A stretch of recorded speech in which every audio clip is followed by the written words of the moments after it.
Hello viewers. एक तहजीब की कैसी अजीबोगरीब दास्तान है जिसने यहूदियों को इज़्ज़त दी, उन्हें एहतराम दिया, उन्हें जिला वतन जो यहूदी थे उन्हें वापस उनके वतन में आबाद किया। और यही नहीं बल्कि उनकी असल इबादतगाह सोलोमन्स टेम्पल, जिसे हम हैकले सुलेमानी कहते हैं, उसको तामीर कराने में फ़ंड्स फराहम करने के साथ साथ उस वक्त उन्हें सरकारी सरपरस्ती भी फराहम की गई। और इस तहजीब और इस कौम के जो ये कारनामे हैं, इनको ज्यूइश बाइबल जो बुक ऑफ इज़रा कहलाती है उसमें तफसील से बयान किया गया है। मगर आज देखें तो उसी तहजीब की बाक़ियात और उसी धरती के जो बासी हैं वो तारीख़ का धारा वापस मोड़ना चाहते हैं। आज के बासी यहूदियों को फिर एक बार फिर जलावतन करना और उनको तबाह बर्बाद करना चाहते हैं, उनके हैकले सुलेमानी पर अपना कब्ज़ा जमाना चाहते हैं और उन्हें चुन चुन कर कत्ल करना चाहते हैं। तारीख़ के तालिब इल्म ये बिल्कुल जानते हैं कि तारीख़ कभी भी सीधी लकीर नहीं होती है, और ख़ास तौर पर किसी तहजीब या मुल्क की जो तारीख़ पर नज़र डालें तो ये मालूम पड़ेगा कि ये एक ऐसा आईना है जिसमें कौमें हर वक्त या फिर वक्फे के बाद अपना चेहरा बदलती रहती हैं, कभी रोशन, कभी तारीख, कभी मुतज़ाद हो जाता है। तो ईरान की कहानी भी व्यूअर्स कुछ ऐसी ही है। एक तरफ वो ईरान है जिसकी बुनियाद ऐसे बादशाह ने रखी जो मजहबी रवादारी, इंसान दोस्ती, इंसानी आज़ादी और एहतराम इंसानियत का अलमबरदार था, और दूसरी तरफ आज वो ईरान है जहाँ रियासती बयानिया जो है वो नफ़रत, मुज़ाहिमत, अपनों और परायों की बर्बादी और अपने बनाए मजहबी नुक्ता नज़र के मुताबिक जंग के गिर्द घूमता हुआ नज़र आता है। तो फिर सोचने और समझने वालों के जहन में ये सवाल ज़रूर उभरता है कि इस तहजीब को आखिर हुआ क्या है, कौन यहाँ से गुज़रा कि ये मुआशरा और हज़ारों साल की तहजीब इतनी जहर आलूद हो गई। कहने को व्यूअर्स हो सकता है एक फ़िक्रा भी काफ़ी लगे आपको, लेकिन इस फ़िक्रे के हर पहलू को एक्सप्लोर किए बिना मौजूदा तहजीबी नरगसियत को समझा नहीं जा सकता है।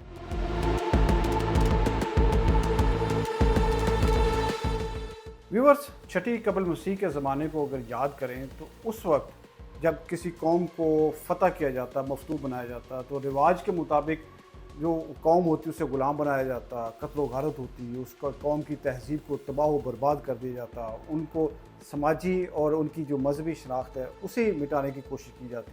586 कबल मसीह में बेबीलोनियन किंगडम ने यरूशलेम को फ़तह किया, हैकले सुलेमानी को जलाकर राख कर दिया गया, यहूदियों को ग़ुलाम बनाकर उन्हें जलावतन करके बाबुल ले जाया गया। उस वाक़े को डिस्ट्रक्शन ऑफ जेरूसलम कहा जाता है। मगर 539 कबल मसीह में जब बाबुल को फ़ारसी यानी मौजूदा ईरान के बादशाह सारस ने फ़तह किया, तो उस बादशाह ने दुनिया को बिल्कुल ही नए तरीक़ों से मुतारफ़ कराया। उसने दुनिया को बताया कि हारी हुई कौमों को इंसान का दर्जा देने के लिए ख़ुद को इंसान साबित कैसे किया जा सकता है।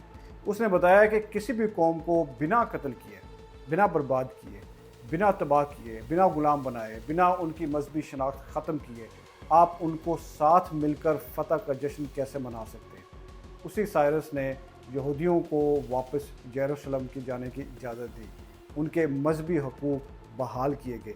हैकले सुलेमानी की तामीर नौ के लिए साइरस ने माली मदद फराहम की और उनके मजहबी रहनुमाओं को इज़्ज़त व एहतराम दिया। इसलिए आज भी यहूदी मजहबी जो मतन है उसमें साइरस को एक नजात दहिंदा के तौर पर याद करते हैं। ज्यूइश बाइबल में उसे खुदा का मस्ख शुदा यानी अनॉइंटेड वन तक कहा गया है, जो एक गैर यहूदी बादशाह के लिए एक गैर मामूली एजाज़ है। साइरस ने यह भी समझ लिया था कि सल्तनत की असल जो ताकत है वो फ़ौज नहीं है बल्कि आवाम का उस पर एतमाद है। उसने मज़हब को रियासती जबर का आला नहीं बनाया बल्कि एक ज़ाती मामला समझा। यही वजह है कि उसकी सल्तनत में मुख्तलिफ मज़ाहब, ज़ुबानें और सकाफ़तें एक साथ परवान चढ़ती रहीं। लेकिन आज का ईरानी हुक्मरान मुल्ला जो है वो हज़ारों साल का सफ़र तय करके आगे बढ़ने की बजाय दुनिया को वापस उसी दौर में ले जाना चाहता है। तो सवाल फिर वहीं पर आकर खड़ा हो जाता है कि ऐसा क्यों।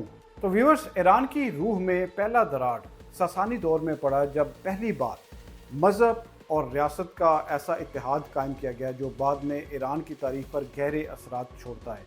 रियासत ने ज़रतुश्ती मज़हब को अपने रियासती पर सरपरस्ती में ले लिया और दीगर मज़ाहब पर दबाव जो है वो बढ़ाना शुरू कर दिया। ये वो दौर था जब ईरान ने पहली बार रियासती नज़रिए को मजहबी सच्चाई के साथ जोड़कर एक नए मुआशरे की बुनियाद रखी थी। اور اس بنیاد کو مزید مضبوط بنانے اور سائرس کے ایران میں مزید دراڑیں ڈالنے کے لیے مسلمان لشکر نے فارس پر قبضہ کر لیا تھا۔ فارس یعنی ایران کی تہذیب کو ان کی کتابوں کے ساتھ آگ لگا دی گئی اور ایسے دور کا آغاز ہوا جس میں مذہب جو ہے وہ تو تبدیل ہو گیا، لیکن فارس کی تہذیب نے نئے مذہب کو مکمل ایبزارب کر کے آہستہ آہستہ ایک نئی شکل دینا شروع کر دیا، جو کہ 16ویں صدی میں ابھر کر سامنے آیا، واضح ہوا۔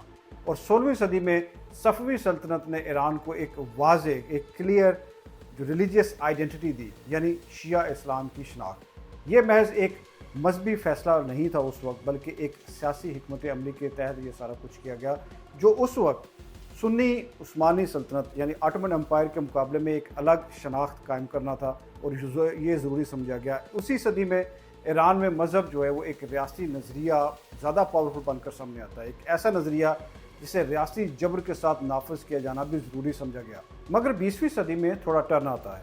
ایران میں جدیدیت کا خواب لیے پہلوی شاہ وہ نمودار ہوتا ہے جو ایران کو ایک جدید سیکولر ریاست بنانے کی کوشش کرتے ہیں، اور مغربی تعلیم دی جاتی ہے، صنعتی ترقی ہوتی ہے اور سماجی اصلاحات متعارف کرائی جاتی ہیں۔ لیکن عوامی سطح پر نہ تو یہ تبدیلی جو آئی وہ پوری طرح قبول کی گئی، اور نہ ہی مذہبی طبقہ انہیں برداشت کر سکا، نہ ہی شاہ کی جانب سے عوام کو ساتھ ملانے کی کوشش ہوئی، اور یہی وہ خلا تھا جس نے ایک انقلاب کو جنم دیا۔ یعنی 1979 کا انقلاب ایران کی تاریخ کا سب سے بڑا موڑ ثابت ہوا، جب بادشاہت ختم ہوئی اور ایک اسلامی جمہوریہ قائم ہوئی۔ لیکن یہ جمہوریت نہیں تھی جیسا کہ آپ لفظ سے سن سکتے ہیں یا ظاہر ہوتا ہے، یہ ایک نظریاتی ریاست بنائی گئی جہاں پر حتمی اختیار ایک مذہبی رہنما کے پاس چلا جاتا ہے جو خود کو خدا کا نمائندہ قرار دیتا ہے، اور اس کا ہر حکم جو ہوتا ہے وہ خدا کا حکم کہلاتا ہے، اور اس کے حکم کی نافرمانی دراصل خدا کی نافرمانی ٹھہرا دی جاتی ہے۔ اب اس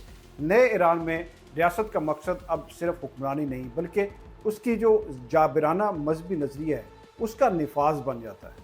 اب ایران کی جو کہانی ہے سب سے زیادہ چونکا دینے والی بن جاتی ہے، یا لوگوں کے لیے شاکنگ بنتی ہے۔ وہ آج کا ایران اسرائیل کے خلاف شدید دشمنی جو ریاستی سطح پر آپ کو نظر آتی ہے، وہ یہودی مخالفت نظر آتی ہے، جو بیانیہ نظر آتا ہے مزاحمت کے نام پر، ایک مستقل محاذ آرائی آپ کو دکھائی دیتی ہے، اور آپ کو یہ مستقل پالیسی بھی نظر آتی ہے۔ یہ ایران کی پالیسی بظاہر اسرائیل مخالف تو ہے، مگر اس کا جو بیانیہ جو نیریٹو ہے وہ اکثر یہودیت کے خلاف بھی جاتا ہے۔ تو سوال یہ ہے کہ ایران نے یہ راستہ کیوں اختیار کیا تھا؟